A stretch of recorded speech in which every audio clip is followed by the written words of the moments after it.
Yo, what is up, YouTube? Redbird here, going to show you my staff wand PvE healer build. Now, I'm going to go through the skill specializations, everything you need to know about the rotations, what the skills are used for, your attribute spread, gearing, everything, and then hopefully, you know, you can supplement this with the written guide as well over on studioloads.com. I'll link that in the show notes below as well. Had a lot of requests for this, so I want to get to it right now. Okay, so weapon skills, basically we are set up to deal damage and also heal. In PvE, especially when you become familiar with the mechanics, it is very viable and possible and to my opinion necessary to supplement some DPS on top of your support.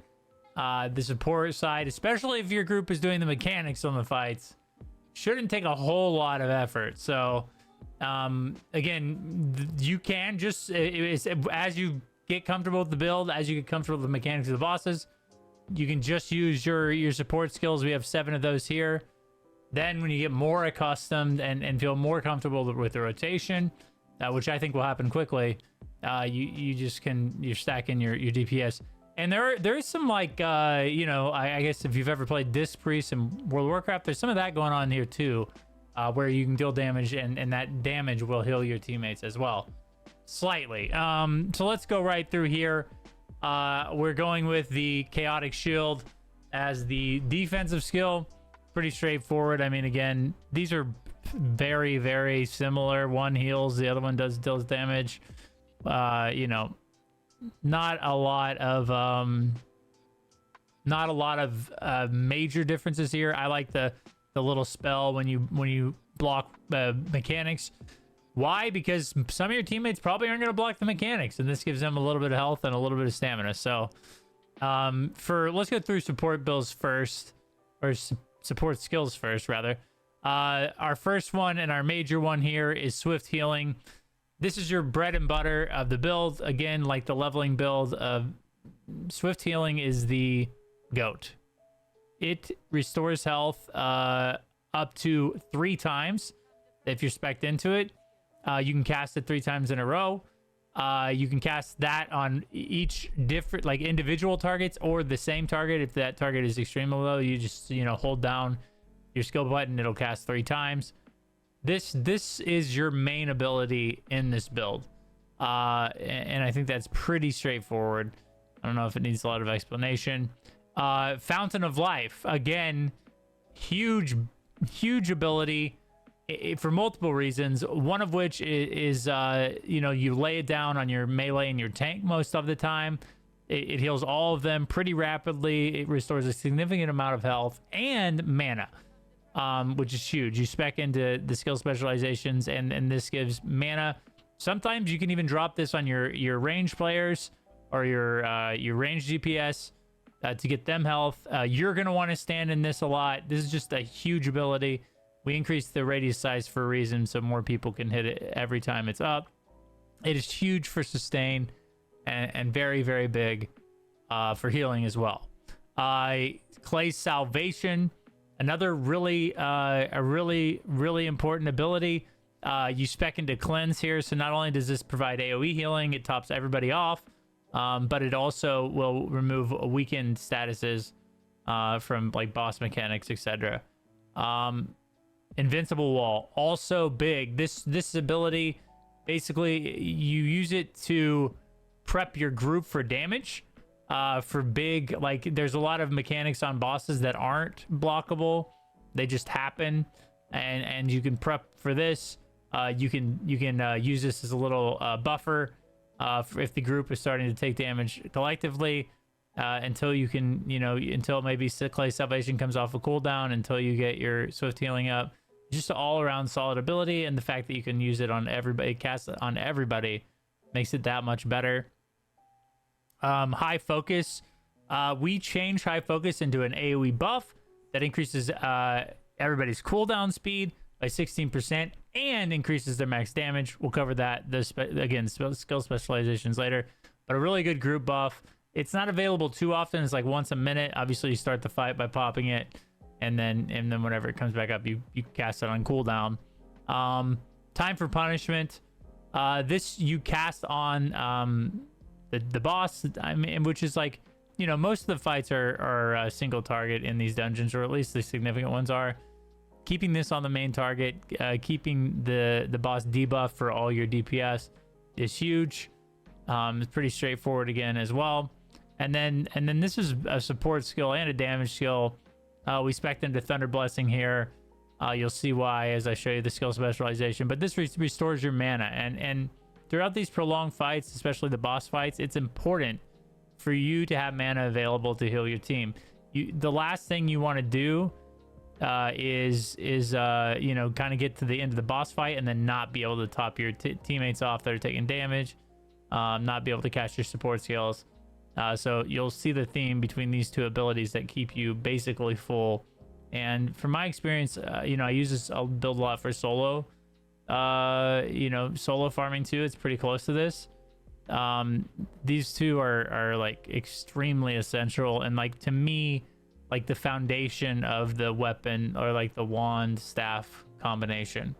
For damage abilities, we have serial firebombs, Inferno Wave, Fireball range. This is again, if you watch the leveling build, this is pretty similar to the damage rotation there.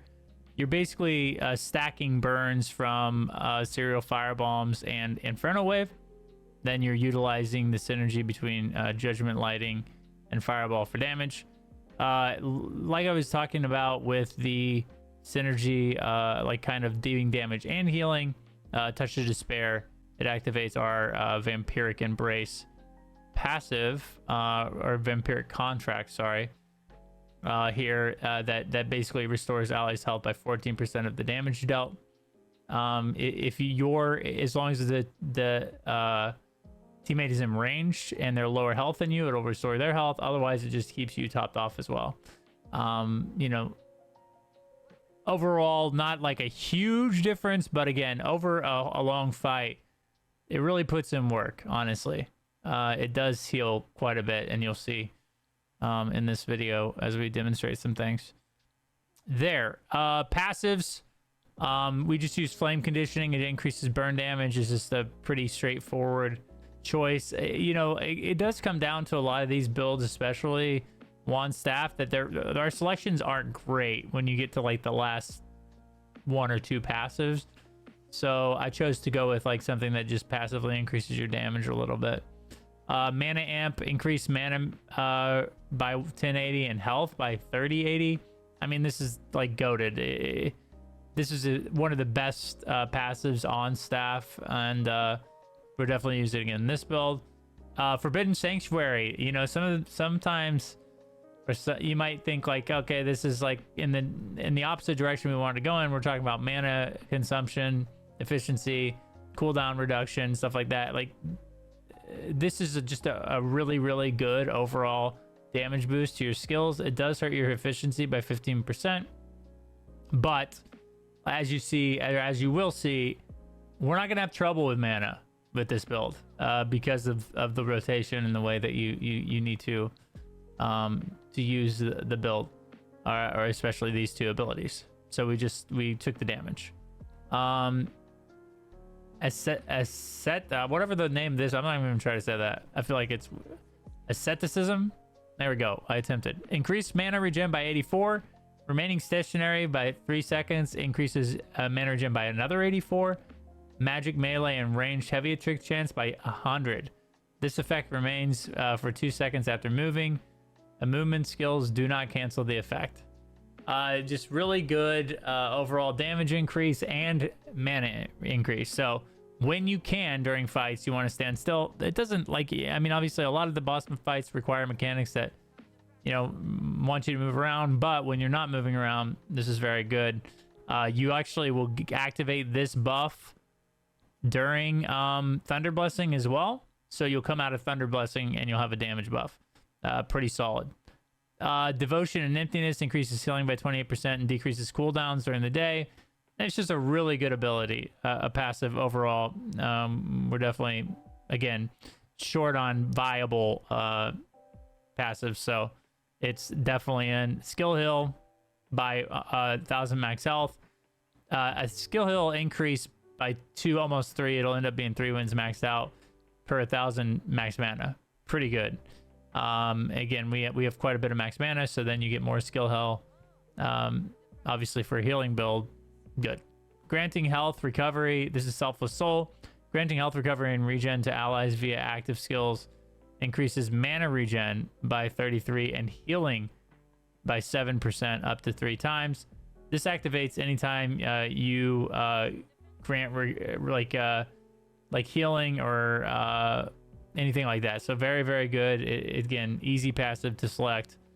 And then Vampiric Contract, what we spoke of before, the synergy with Touch Curse. This just basically allows your damage abilities while you're doing your damage rotations to heal your teammates or you, depending on who's lowest. Okay, so let's hop right in here with some basics. Now again, the healing's pretty straightforward. I think you can pretty much gather what the utility or what the uses are of each ability. I will say, out of the gate, you're basically not dropping your major cooldowns such as Fountain of Life, Clay's Salvation, and Invincible Ball. You're not doing those until, like, again, you have a couple people that are low health, especially with these two abilities, or you're using this like prep for a mechanic that you're familiar with that causes group damage. This is just I would use Clay's Salvation when maybe more than 2 targets are missing health, just because you want to get the value out of this as much as possible. And then this Fountain of Life, I don't mind dropping it on the tank and then utilizing it to regen your mana as well. I mean, that's like lowest value possible that you're going to get out of this. There are a lot of times where you can drop this on melee tank, you'll get healed, the range will step in, you tap inside of it, you're dealing damage, getting health, getting mana back. I mean, again, this combination makes the build flow really, really well. It is a little bit scary as a healer getting in there close to the boss and utilizing this on your tank but you'll get used to it. You'll get used to the mechanics, and when you have gaps in the boss fights to use this, and as you get accustomed to that, then you'll start to see how good this combination of skills is. So for damage rotation, again, to open any fight or any boss fight, you're gonna want to use Time for Punishment on the target, and then also use High Focus immediately. Okay, that preps everybody's damage. You're using Serial Firebombs, Inferno Wave, then you're you should cast Touch of Despair first. I'm sorry. We'll reset here real quick. Live. We're doing it live, boys. Yeah, so you definitely want to start with your damage buffs, High Focus, and Time for Punishment. Apply Curse. Now, fire Serial Bombs, Inferno Wave. Then you cast Fireball Barrage. And then after Fireball Barrage, you hit Judgment. And that's basically your damage rotation, okay? So the pre-fight, you buff, and then you apply Touch of Despair, Serial Firebombs, Inferno Wave, Fireball Barrage, and then you're capitalizing on all that with your Judgment Lightning after the burns and everything go off. And you can basically cast it during this spell. Now, here's the thing that I was talking about. When you're getting through a fight, and I'll kind of go this as we kind of talk, and your mana is getting lower, and you're trying to make sure that you don't run out of mana. Maybe you're healing a bunch. I'll just use a bunch of abilities. You're using your thing. Okay, so we're close to end of, close to the middle, right? This ability, Fountain of Life, will basically help you, again, get back up to where you're not going too low. I never try to let myself go over below half mana, just because again, you start to lose the value of these two skills with your mana regen. if you let your health or your mana get too low and you're not utilizing these abilities. So oftentimes, again, as you're kind of going through here and casting your spells, and you want to keep your damage activation or your damage rotation active as much as possible. You're keeping your shield up and everything like that. Eventually, you will drop this, come near the boss, and then use Thunderous Blessing, which deals damage as well. You're getting a ton of mana back from that, and also standing in Fountain of Life. So I know this isn't really doing a whole lot on the dummy. Maybe if you have questions, definitely let me know in the comments. I can also put out a video with like maybe some boss footage on what it looks like. You can come and watch me live on Twitch as well. I heal multiple dungeons every day. If you have questions, I stream Monday, Wednesdays, Fridays, 9:30 CST. If like again, you have questions about the build or maybe some things are confusing, but I mean that's basically it for like skill rotation. Again, what it looks like to deal damage and heal. Obviously your priority is your team support and keep everybody topped off with health, prepare them for damage with your buffs. And then when it gets low, you drop your Fountain of Life.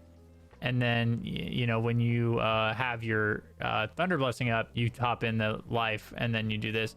I will say that, to make sure to get the most out of Fountain of Life, you can drop this basically on cooldown, because this cooldown is about half of Thunder Blessings. So make sure that you are utilizing your Fountain of Life as much as you can, because again, it is going to keep your mana topped off. It'll keep your group's mana topped off. It'll keep your tank's health topped off. And it's just an overall like amazing spell for the build in general. So stat wise, and again, I'm going to lean on the guide a little bit here because I don't have all my in-game gear yet, so my stats aren't perfect. But typically, you want to push into Wisdom 40. That will give you like your debuff duration and max mana. Then I would go ahead and, depending on like how squishy you feel or how comfortable you are with like operating on like lower health pools, I would go Dex into 40. And then again, if you like maybe feel like you're a little bit too, a little bit squishy, you can go to 30 strength first and then the 40 dex. So again, 40 wisdom, and then depending on how you feel, if you want more damage or if you want more health first, you do the 30 strength or the 40 dex, depending on where you're at. And then the rest of your stats, because you will have some extra ones as you get into like in-game gear, you want to go to 50 wisdom, which decreases your cooldowns or increases your cooldown speed by 5%. And then I would go ahead and put the rest in Dex, just to increase your crit, for your heals and your damage. Now, again, crit hit does affect heals, so your heals can crit. So Dexterity is a pretty good stat for PvE healer, especially when you're trying to also deal damage across the board. Let me get this guide up real quick, so I can chat and have like a visual aid here. Sorry, I actually switched the wrong builds. Here we go. So now for armor. Now again, I will preface this in this video. I didn't want to put in the guide because like I don't want to like confuse people, but in Throne and Liberty, like you're not going to, at least initially, you're not going to have like sets for a bunch of different activities. I usually tell people like, what do you want to do the most? Like, what do you feel like you're going to do on a daily basis every time you log in? Are you going to want to hop in like PvP, do the PvP events, arenas, or for this purpose, like for this guide, it's basically like you're a person that wants to do like all PvE. You want to do healing, you want to support groups, you want to run dungeons, you when the raid comes out, you just want to focus on that. For those circumstances right now, there is not a better set for healing in the game than Ascended Guardian Raiment. It's it has perception, or excuse me, it has cooldown speed and skill hill. The two pieces cooldown speed 7.5. That's a very significant one, as you saw before. We're talking about stats. Wisdom to 50 only increases your cooldown speed by 5%. That's why we don't prioritize it as much early on. But this set alone gives you 7.5. So once you get, as you can imagine, once you get to 50 wisdom and get to and get this set bonus, I mean, your skill availability is going to be extremely high. And on top of that, skill hill 25% is a huge buff. So again, you can't get better than the Ascended Guardians set. I have the 4-piece bonus recommended here, and I don't think that's going to change a whole lot, especially if you're wanting to focus on PvE exclusively. Now you have one more piece left as your armor slot, the Swirling Essence Hat. We use this because it provides double cooldown speed. As cooldown speed is a base stat on the helmet, and it also has it as a trait. On top of that, it has wisdom on it, so just goated as far as like a single piece to throw into the synergy of Ascended Guardian raiment. You want this. It is hard to farm out these sets, guys, so don't get discouraged early on. Again, focus on gear that provides the stat spread that we were talking about earlier. The 40 wisdom, 30 strength, 40 dex, and then the rest into wisdom to 50. Focus on gear that will do that, because again, you know, early on, like you're not going to find a set that supplements the Ascendant Guardian set. Like it doesn't exist in the game. So just make sure you're prioritizing your attributes to get those to the thresholds. And then also, if you can get a piece with cooldown speed on it, great, because that is like outside of your attribute thresholds. Cooldown speed is like the best thing for you as a healer. Your weapons, this is just basically, you use the Staff of Umbromancer just for it has cooldown speed, it has strength. The perception's kind of dead, but again, cooldown speed on a weapon is not very easily found, and it's a 7.2 cooldown speed. So again, it's like the amount of cooldown speed that set provides you with a 4-piece buff. So we use Staff of the Umbromancer here. And then for the wand, there isn't a better wand for healing than Excavator's Scepter. Again, it's hard to get.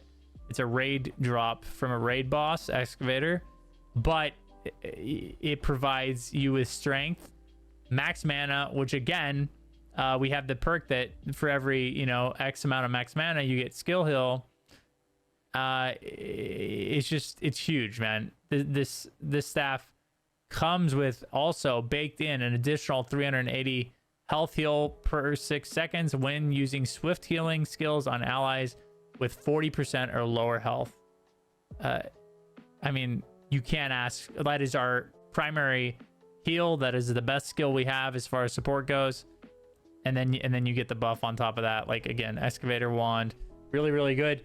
If you have trouble getting this, or it takes you a long time to get this, the wand from Cave of Destruction, again, it's like Carius's wand. It's a really good fill-in as a placeholder until you get excavators. So if you're having trouble, like that wand's fine. Any wand, but like it has like wisdom as the main stat, or a stat that you use for the build, like dex or strength. You can just use that until you get your hands on excavators. But again, best in slot easily. It's not even close right now for healing and support. For your jewelry, again, you'll see a trend here. I'm focused on mana cost efficiency, cooldown speed, perception, which this is kind of a dead one, but bonus damage is huge. There's another bracer in the game that also like drops frequently from dungeons. If you want to replace that with this, actually I have it in game. I don't know why I'm like beating around the bush here. It's called Ancient Swordama's Bracer. It has dexterity and mana regen. It's more of a PvP bracer just for the ranged evasion, but overall this is a great placeholder if you can't get your hands on the other one.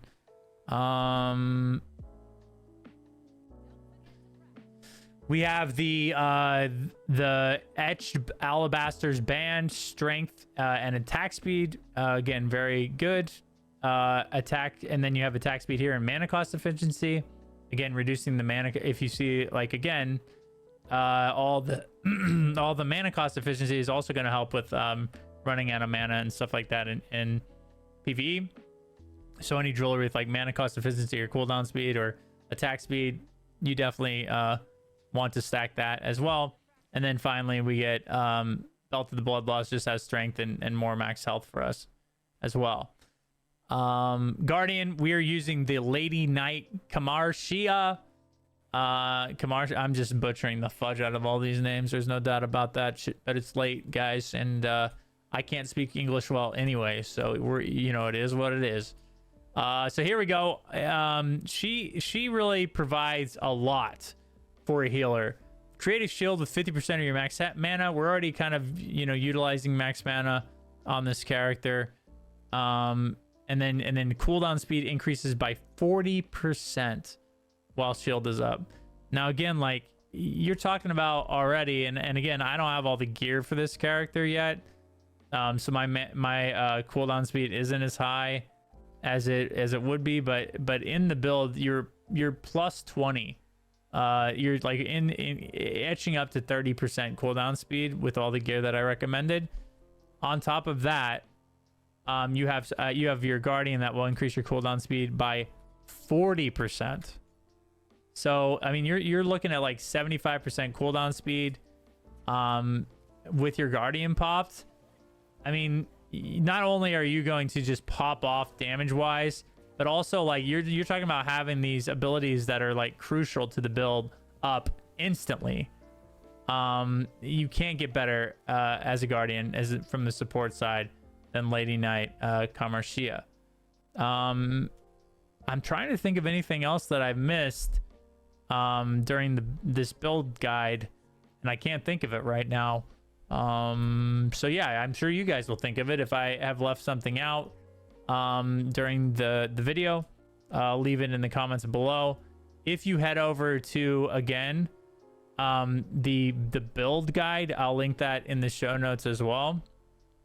You can see like what attributes we've prioritized with or which traits, sorry, we've prioritized with all of the armor. I know that's a question I get a lot. In PvE, really, like, it's not like a lot of the traits on armor are defensive. It's typically meant for PvP. So, you know, again, we pick up max mana where we can, attack speed where we can, cooldown speed where we can, buff duration, skill damage boost where we can, and then like max health, right? Those are the main traits that you want. On your weapons, you go pure damage. I know it's, you know, again, your support, but again, hit chance, crit hit chance, and heavy hit attack chance. There's not a weapon that you usually want to, if it has all three of those, there's usually not a weapon that you want to go a different route on, no matter what build you're using. And we kind of stick to that with the healing build as well. Yeah, so there we go. Again, thanks for watching, guys. I know a lot of you requested this. Hopefully it answers a lot of your questions as far as the PvE healer build goes.